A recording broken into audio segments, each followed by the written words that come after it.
천국을 향하여 열심히 걸어가던 크리스찬은 드디어 공고산에 도착을 하였습니다. 그곳에는 샘이 하나 있었고 또한 가파른 이 고난의 길이 있었던 것입니다. 정말로 크리스찬은 이 고난의 길 앞에서 조금도 망설이지 아니합니다. 왜냐하면 하나님께서는 이 고난의 길을 통하여 언약하신 약속의 축복이기 때문에 그것을 힘있게 달려가고 있었습니다. 크리스찬은 그곳에는 샘에 있는 물을 떠다다가 물을 진딱 마시고는 이 고난의 길을 향하여 열심히 걸어갔습니다. 바로 그때 그 뒤에서 사람의 소리가 들립니다. 뒤를 돌아보더니 허울과 위선도 고난의 길을 걸어오고 있었던 것입니다. 고난의 길에 도착하자 거기에는 세 갈래의 길이 놓여 있었는데 하나는 위험이라는 길이고 또 다른 길은 뭐냐면은 암흑이라는 길이고 또 세 번째 길이 고난의 길이었습니다. 이들은 가만히 보니까 너무 가파른 이 고난의 좁은 길을 보고 그렇게 말합니다. 야, 저곳은 정말로 갈 수가 없는 길이야. 우리는 이쪽으로 돌아가야지. 그래서 위험은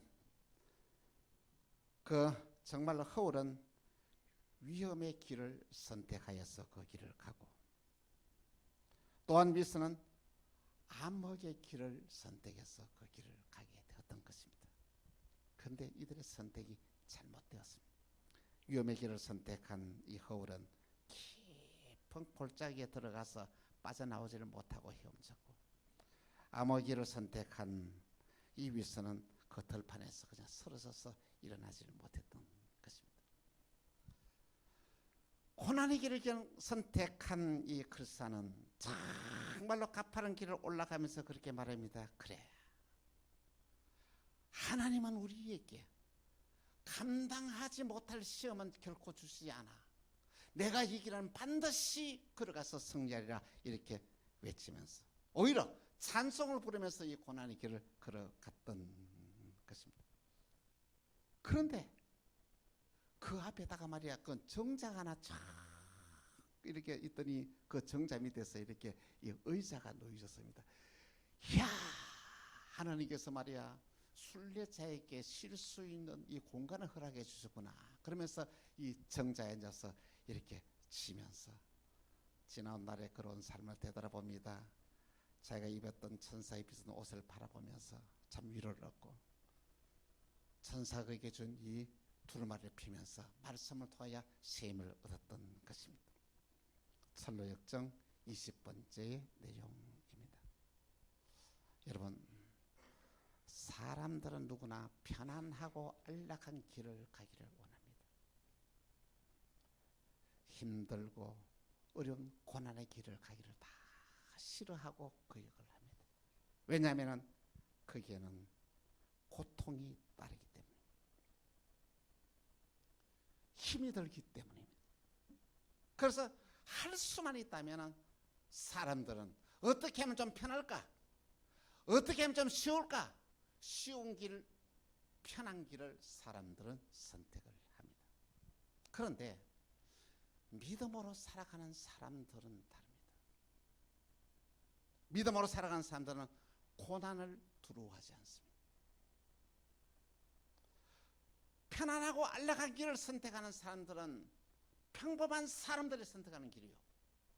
고난의 길을 선택하고 위험한 길을 선택하는 사람은 뭐냐면 믿음의 사람들이 선택하는 길이다는 것입니다. 왜냐하면 그 안에는 그 길 속에서는 하나님이 예비하신 엄청난 축복의 길이 있기 때문에 그래서 우리 예수님은 오늘 저와 여러분에게 좁은 길로 가라, 고난의 길로 가라고 우리 예수님은 우리에게 말씀하신 것입니다. 메가드 장군은 그의 자녀를 향하여 하나님께 이렇게 기도하였습니다. 주여, 내 자녀로 하여금 편안하거나 안락한 길로 인도하지 마시고 시련과 역경과 고난을 겪게 하여 주옵소서. 약할 때에 자기를 분별할 수 있는 지혜를 주시고 힘이 들고 두려울 때에 용기를 잃지 않게 하여 주옵소서. 정직한 패배에 부끄러워하지 않게 하시고 승리에 자만하거나 교만하지 않게 하여 주시옵소서. 그래야 그의 아버지는 저는 헛된 인생을 살지 않았다고 나시기 자기에게 속삭이게 하옵소서. 이런 기도를 했습니다. 여러분 자녀를 위해서 어떤 기도를 하고 있습니까? 내 아들 만사 형통하게 해달라고만 기도하고 있지 않습니까? 어려움을 당하지 않도록 이렇게 기도하고 있지 않습니까? 그리고 공부를 잘해서 좋은 대학에 출세하게 해달라고만 기도하고 있지 않습니까? 이러한 기도는 참으로 세상적인 헛된 기도입니다. 오늘 저와 여러분이 우리의 자녀를 위한 이 기도가 바뀔 때에 여러분의 자녀의 인생의 운명은 바뀌어지게 됩니다. 내 자녀 하여금 가난을 체험하게 하여 주옵소서. 어려움을 겪게 하여 주옵소서. 그러나 그 어떤 경우에서도 낙심하지 않게 하시고 그것을 이길 수 있는 능력을 주옵소서. 이렇게 여러분 자녀를 위하여 기도한다면 여러분의 자녀들은 세상을 지배하는 사람으로 바뀌어지게 되는 거죠. 은평구 성안교회에서 목회하는 조주희 목사님이 계십니다. 지난 노예 행사로 제주도에 갔다 오면서 참 놀라운 간증을 들었습니다. 이 목사님 어디서냐면 강남에서 태어났어. 강남에서 공부를 했어요. 그러니까 얼마나 여러분 과외가 심하고 얼마나 많을 거였습니까? 그래서 서울에는 좋은 대학에 졸업하고 장신대 그 신대원에 가고 난 뒤에 미국으로 유학을 가서 이렇게 공부하는 중에 성암교회에 초청을 받아서 담임 목사님을 이렇게 오게 되었던 것입니다. 그런데 막상 몇 년 전에 23년 전에 그래서도 와보니까 세상에 그 은평구에 그때 당시에는 그 교육 환경이 너무 형편없었던 거예요. 성암교회 다니는 교인 중에서 교인들 자녀 중에서 한 명도 학원에 다니는 아이가 없었다는 것이죠. 한 명도 없었대요.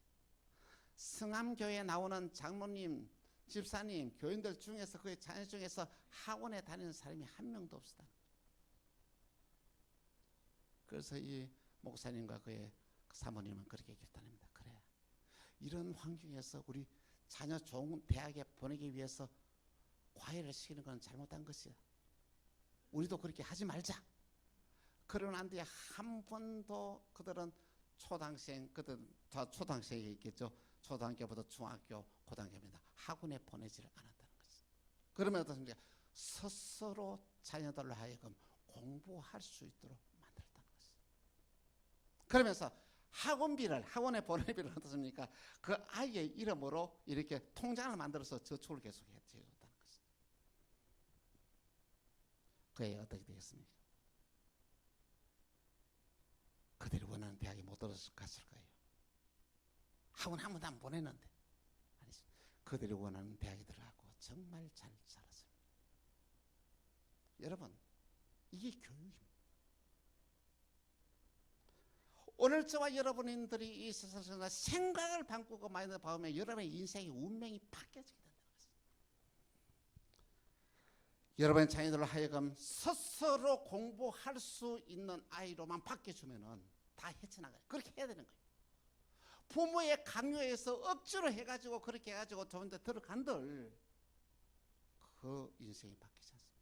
자기 스스로 자기 문제를 해결할 수 있는 능력을 길러주는 것이 이 바로 이 진정한 교육이 아닌가 그렇게 생각을 합니다. 여러분, 자녀 문제 때문에 고민하지 마십시오. 여러분의 자녀를 하나님께 맡기십시오. 여러분의 자녀를 위해서 가장 안전한 투자는 뭐냐? 여러분의 자녀를 위해 끊임없이 자녀를 위해서 기도하는 것이라는 말씀인 것입니다. 아브라함 때에 흉년이 들었습니다. 그것도 연거푸 흉년이 들은 거예요. 지금으로 쉽게 말하면 얼마 전 우리 80 몇 년도 IMF를 맞았는데 또 IMF를 맞게 되었다는 것이죠. 얼마나 힘이 들고 어려운 일이 생기겠습니까? 그래서 그때는 이 흉년을 피하기 위하여 애굽에 내려가기로 그렇게 결심을 합니다. 그런데 하나님이 아브라함에게 나타나서 이렇게 말씀하십니다. 창세기 26장 2절에서 4절, 여호와께서 이삭에게 나타나 이르시되 애굽으로 내려가지 말고 내가 내게 지시하는 땅에 거주하라. 3절 시작.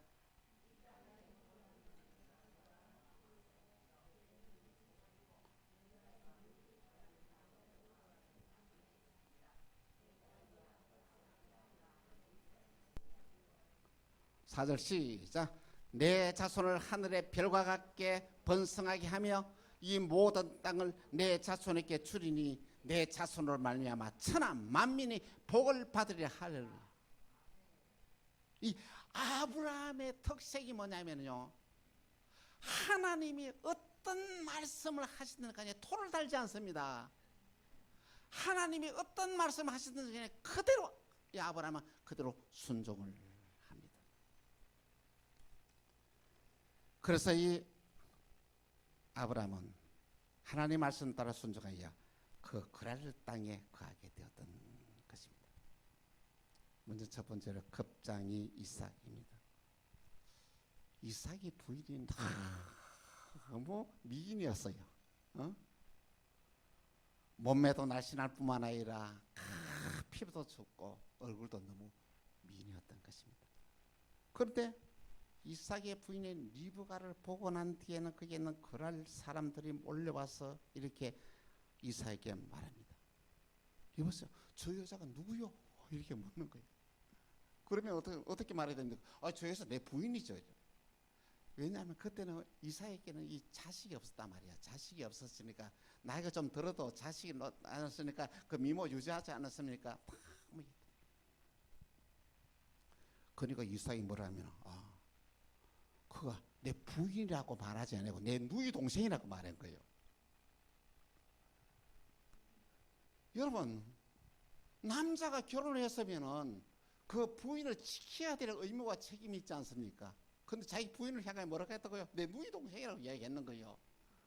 여러분, 그런 남자 데리고 살겠습니까? 자기가 살겠다고 자기 부인을 갖다가 말이야 누이 동생이라고 말하면 이제 걸렸습니다. 왜냐하면 이제 누이 동생을 이야기했기 때문에 어느 누가 그때는 결혼하려고 하면 예물이 필요해요. 예물을 가져와서 말이야, 내가 그렇게 리브가하고 결혼하고 싶다 예물을 갖다 주면 꼼짝없이 자기 부인을 내어줘야 할 그런 상황이 오게 된 거예요. 여러분, 큰일 나지 않습니까? 그런데 하나님은 이 연약한 이 이삭을 보고 그냥 두지를 않았던 거죠. 그래 어떻습니까? 누가 하면 그 아비멜렉 왕을 감동을 시켰어. 이렇게 뭐냐면 세상에 아무도 이 이삭의 가정에 손을 대지 못하도록 아브라함의 가정을 왕궁에 들어와서 살게 하는 거예요.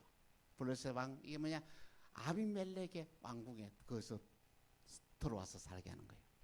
근데 어느 날 이 아비멜렉이 창문을 이렇게 싹 열고 보니까 세상에 이 리브가를 누가 씁니까? 이삭이를 끌어안고 있는 거예요. 그래서 아비멜렉이 막 이삭을 불렀습니다.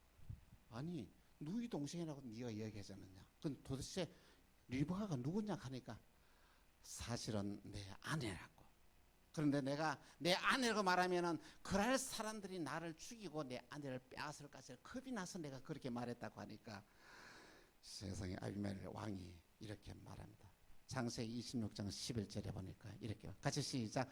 아비멜렉이 이 모든 백성에게 명하여 이르되 이 사람이나 그의 아내를 범하는 자는 죽이리라. 할렐루야. 이게 하나님의 방법. 이 실수하고 나약한 이 이삭을 돕기 위해 누구를 하나님 왕을 사용해서 이 이삭의 가정, 믿음의 가정을 보호했다는 것입니다. 여러분, 오늘 저와 여러분의 세상을 살아면서 나약해서 실수를 하고 하더라도 하나님 우리를 버리는 것이 아니라 하나님 우리를 하나님의 방법으로 우리를 보호한다는 사실을 여러분 꼭 기억해야만 합니다. 겁내지 마십시오.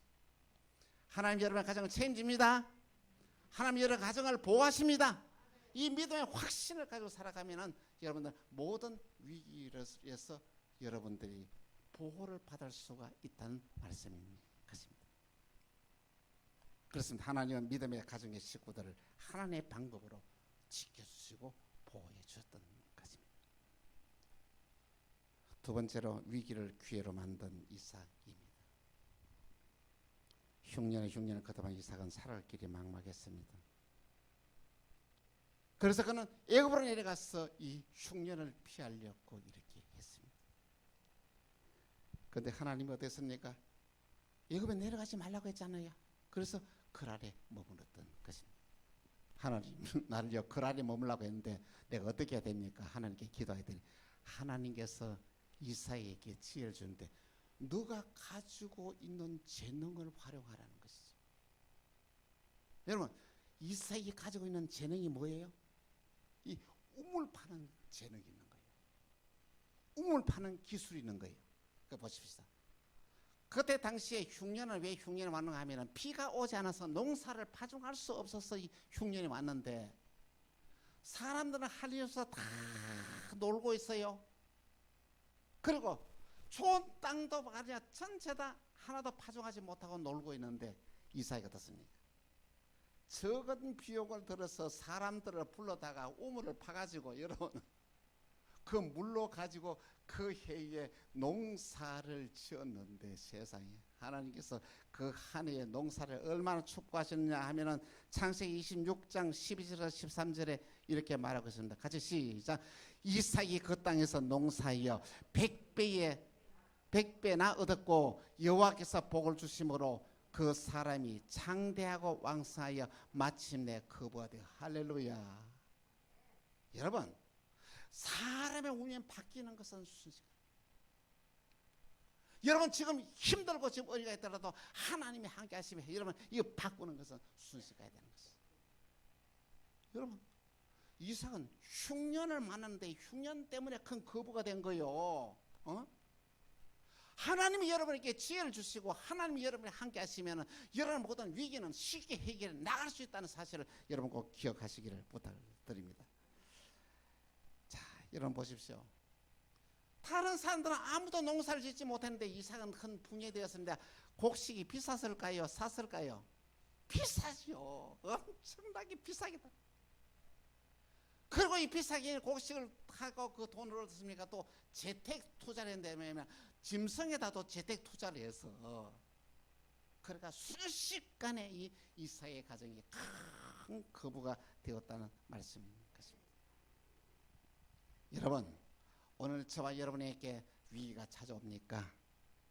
여러분 그때 믿음은 바로 세워지면 여러분의 위기가 기회가 됩니다.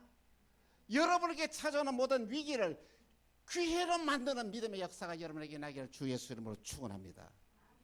세 번째, 싸우지 말고 양보하는 이삭입니다. 이삭이 그랄 땅에 들어와서 큰 거부가 되자 주위 사람들은 질투하고 시기하고 난리가 났습니다. 심지어는 누구습니까? 이삭 편이었던 이삭을 끝까지 도와주었던 아비멜렉 왕이 이삭을 찾아와서 뭐라고 하냐면은 창세기 20장 16절에 아비멜렉 이삭에게 이르되 내가 우리보다 크게 강성한지 우리를 떠나라는 거예요. 이삭을 위에서 살려준 왕이 찾아와가지고 우리를 떠나라고 그렇게 말을 하는 거예요. 어떻게 합니까? 왕이 떠나는데 꼼짝없이 떠나야 되겠죠. 그래서 떠나가지고 이제 그랄에 타서 아브람 때에 이 파놓은 이 우물이 있었습니다. 그래 우물을 갖다 다 소경만이 되게 다 청소를 하고 해서 우물을 정상으로 만들어 놓았습니다. 여러분 이 시대의 우물 하나는 어느 정도 하면은 지금 우리가 이 시대에 한 중소기업 하나 정도가 됩니다. 이 우물 하나가 그렇게 이거는 가치 있는 거 비싼 거. 근데 참 그걸 갖다 빼앗아버린 거예요. 그런데 그 힘들게 해놨던데 세상에 이 블레셋 사람들이 몰려와가지고 말이야, 그 우물을 갖다 다 흙으로 다 메어버리고, 돌로 흙으로 메어버리는 거예요. 우물 파는 거는 힘들지만 메우는 건 쉽죠. 한 달 이상이 파더라도 메우는 거는 하루도 아니게 다 메워보지 않습니까? 그렇게 메어버렸다는 것이. 그때 이삭은 능력이 없는 사람이 아니에요. 힘 있는 사람이요. 큰 부자였지 않습니까? 부자였다는 것은 뭐냐면은 돈이 많았다는 것이, 부자였다는 것은 뭐냐면은 그의 종들이 많았다는 것이죠. 많은 종들을 거느리고 있는 거예요. 많은 종들. 얼마든지 그들과 싸워서 이길 수 있는 거예요. 근데 싸우지 않냐고 다시 세상에 다른 데 가서 또 우물을 팠더니, 세상에 다른 사람은 우물을 10군데 파도 물이 하나도 안 나는데 이삭은 파는 데마다 물이 나는 거야. 거기서다가 막 파니까 또 물이 나왔어. 그래가지고 좋다. 근데 세상에 그랄에는 목자들이 몰려와가지고 이 또 우리 거다, 이 우물이 우리 거다 하고 막 싸우는 거요. 그래서 그 우물의 이름을 신나라는 이름을 그렇게 지었습니다. 그러나 그또 양보하고 또 양보하고 또 양보하고 이제 또 마지막에서 또 우물을 팠더니 그게 또 우물을 물이 쾅쾅 쏟대. 그래서 말이야, 이제는 그 사람들이 다투지 않아서 그 우물을 러호봇이라 이렇게 하였다, 이렇게 말하고 있습니다. 여러분, 놀란 것은요, 이삭은 이 우물을 빼앗겼잖아요. 이 우물 파면은 더 좋은 물이 나고 물이 더 많이 나. 이 우물을 또 빼앗겼잖아요. 또 다른 걸 하면 더 좋은 우물이 생겨. 이게 또 빼앗기잖아요. 더 좋은 우물에 물이 콸콸콸 쏟아. 이 축복이에요. 여러분, 오늘 저와 여러분이 믿음으로 바로 세워지면은 여러분이 당하는 어려움, 당하는 것, 싫은 이건 아무것도 아니라는 것이죠. 그것이 오히려 축복의 기회가 된다는 것이죠. 그래서 이삭에게 하나 특징이 또 있습니다. 감사할 일이 있을 때에 그냥 넘어가지 않습니다.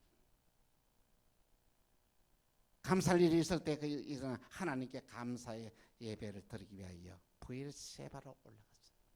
그가서 감사 예배를 드려. 그랬더니 하나님이 그날 밤에 이렇게 나타났습니다.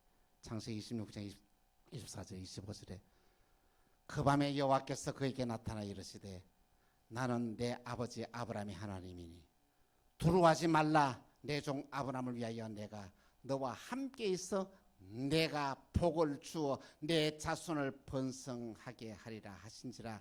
이삭이 그곳에 제단을 쌓고 여호와의 이름을 부르며 그곳에 장막을 쳤더니 이삭의 종들이 거기서 우물 받아. 할렐루야. 여러분, 하나님이 함께하고 하나님이 복을 주면 여러분과 저의 모든 운명이 이제 끝나는 거예요.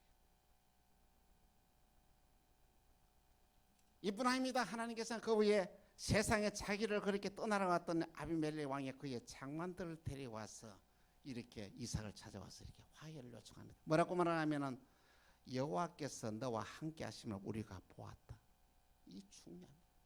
여러분, 오늘 저와 여러분 신앙생활하면서 주위의 사람들이 하나님이 당신 파는 걸 내가 봤다. 하나님이 당신 피난 것을 내가 알고 있다. 이게 너무 중요해요. 그럼 누가 담당할 수 있겠어요? 화해하자는 거예요. 싸우지 말자는 거예요. 이것이 바로 믿음의 성령이에요. 여러분, 싸움에서 이기는 길은 막 큰 소리 치는 사람이 이기는 게 아닙니다. 능력 있고 말이야 그 힘 있고 막 재산 많은 사람이 이기는 게 아닙니다. 하나님이 함께하는 사람, 하나님이 기뻐하는 삶을 사는 그 사람이 승리한다는 거예요. 이삭은 싸움하는 것보다는 화해하는 길을 선택했다. 양보하는 길을 선택했다. 이반 믿음의 길을 가는 거죠. 사랑하는 성도 여러분, 여러분 지금 어떤 길을 가고 있습니까? 육신의 안락과 영화를 위해서 평안한 길만 걸어가려고 합니까? 여러분의 자녀들도 이런 길만 걷기를 원합니까? 접으십시오. 하나님이 함께 하시면 됩니다. 하나님이 나와 함께 하시면 모든 문제가 해결됩니다. 하나님의 자녀와 함께 하면 모든 문제가 다 해결되어 나간다는 말씀인 것입니다. 평안하고 안락한 삶에는 그 크게 매력이 없습니다. 응? 평안하고 안락하게 되면은 그 사람은 타락하게 되어 있다는 것이죠. 하나님을 떠나야 된다. 문제는 하나님이 나와 함께 계시느냐, 하나님이 나를 떠났냐, 이게 문제라는 것이죠. 하나님이 나와 함께 계시면은 어떤 위기가 있더라도, 어떤 어려움이 있어도 이것은 기회가 되어지고 축복이 되어진다는 것이죠. 근데 하나님이 떠나면 내가 아무리 잘 되는 것 같고 아무리 형통한 것 같지만 이것은 형통한 것이 아니라 망하는 길이라는 것을 여러분 기억을 하시기를 바랍니다. 타락한 인간의 삶은 결코 행복하지 않습니다. 여러분, 행복한 삶은 어디 있냐면 하나님이 우리와 함께하는 귀한 삶을 살 때 행복한 삶을 살 수 있다는 말씀인 것입니다. 하나님 믿음으로 고난당하는 이삭을 버려두지 않았습니다. 하나님은 그에게 언약의 축복을 더해주시는데 이삭이 위기를 당할 때마다 하나님의 방법으로 그 위기를 해결했습니다. 또한 이삭을 대적하는 모든 사람들을 세상에 이삭이 싸우지 않고 양보하지 않고 그들이 와서 무릎을 꿇고 항복을 했습니다. 하나님이 함께하는 사람은 이삭이 흉년을 맞이했는데 흉년에 오히려 그에게 부자가 될 수 있는 기회가 되었다는 것입니다. 하나님이 함께하는 사람은 축복의 주인공이 됩니다. 오늘 저와 여러분의 신앙의 삶이 하나님이 함께하는 삶을 살았어. 위기를 기회로 만들어내고 좁은 길을 걸어가면서도 정말로 감사하면서 하나님의 언약하신 모든 축복을 누리는 주인공이 다 되시기를 주 예수 이름으로 축원합니다. 기도하겠습니다. 주님 감사합니다. 오늘 우리에게 주어진 좁은 고난의 길을 거역하지 않게 하시고 믿음으로 받아들이게 하시고 감사하는 언약의 삶을 살아가는 우리 만나게 모든 권속들이 되어지게 하여 주옵소서. 이삭처럼 우리에게 당면한 모든 위기를 기회로 만드는 언약의 복을 허락해 주옵소서. 주 예수 그리스도로 기도합니다. 아멘.